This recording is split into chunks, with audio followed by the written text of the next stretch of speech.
Hey everyone, it's Dr. Julie Quinn here, and I'd like to introduce you to our final week of the class. Sometime tonight, on Tuesday night, you will be submitting your Writing Assignment 5's final, and for the vast majority of you, you've gotten some feedback, and I hope it's been helpful. I'm excited to see that submission before 11:59 Eastern Standard Time tonight. Now let's go over, well, what's left? You've done the hardest work, and now we're going to just talk about some final little bits and pieces. Okay, so in week 8, it's a lot lighter. You'll notice that there are no course resources. We've tackled them. You've got this little overview. There's only one discussion topic, so we've limited that as well. So you're going to take the opportunity in the discussion to choose a podcast that perhaps is either aligned with the course topic or aligned with your major, and you get a chance to share some of those ideas with one another. The use of social media, including podcasting, as a delivery method of ideas is really growing. And so it's nice to see where everybody is going to get some of their ideas and data. It goes beyond, academic research articles and government reports. And so I'm curious to see who the thought leaders in your fields are and or topics in technical writing that you find interesting. So you could take a look at the collection of podcasts just by clicking on this link. Okay, so that's a short and sweet, and there's one post, one response.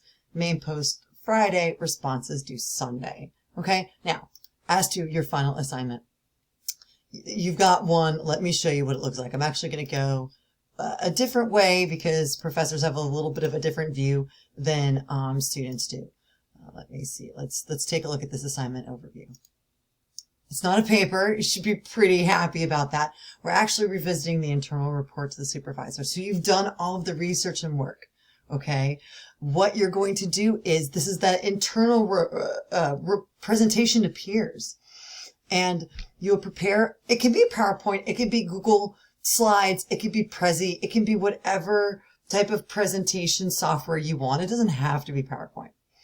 Okay, but students are usually mostly familiar with PowerPoint, so that's where we'll go. It's PowerPoint presentation. Please note with audio. Okay, full for the full-time workers and Carmen. So she's going to be in this presentation, but so are your colleagues at the company. You're going to have between 5 to 8 slides. Your presentation's 4 to 7 minutes, and you're going to summarize, condense, and talk your audience through the report that you wrote, right? So it says that you've written a report about the concerns you have about All Washed Up. Carmen's asked you to give a brief summary of your report as a presentation. So she's liked what you've put together and wants you to present a condensed version in just a couple of slides, okay? Summarizes the problem and solution of your report.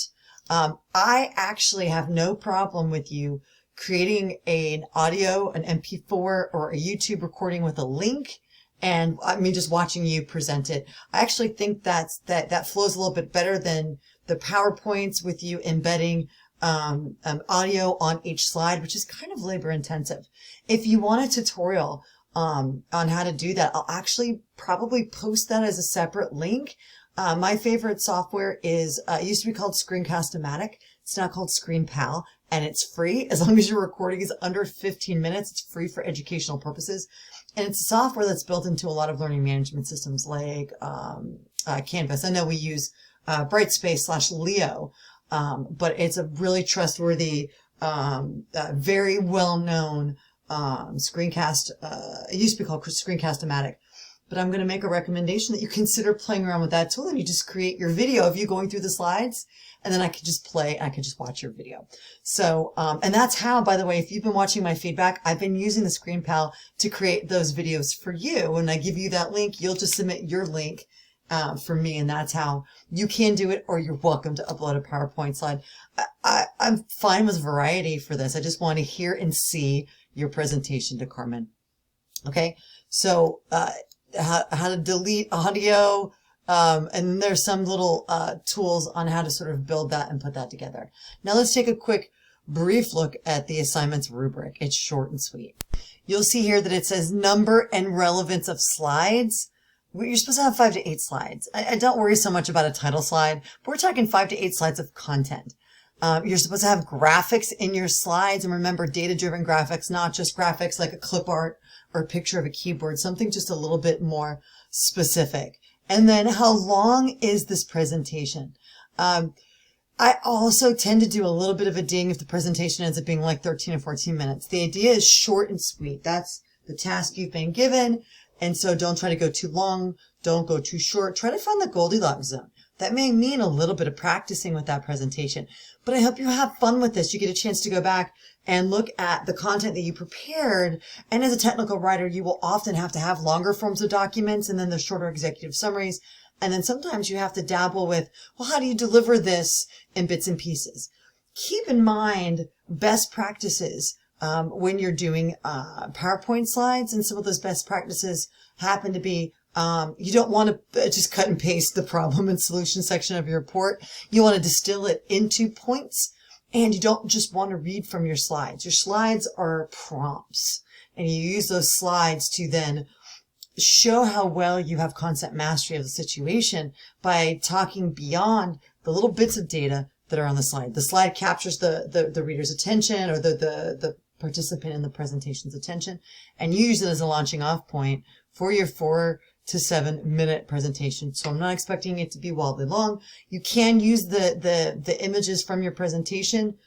You can couple them into the presentation as long as you got good reviews of them. Again, if they're clip art, don't use them. If you want to incorporate a different image, you want to build a basic table or a flow chart, by all means. I'm excited to see how you reinterpret this and how you enhance it, the presentation to Carmen and colleagues.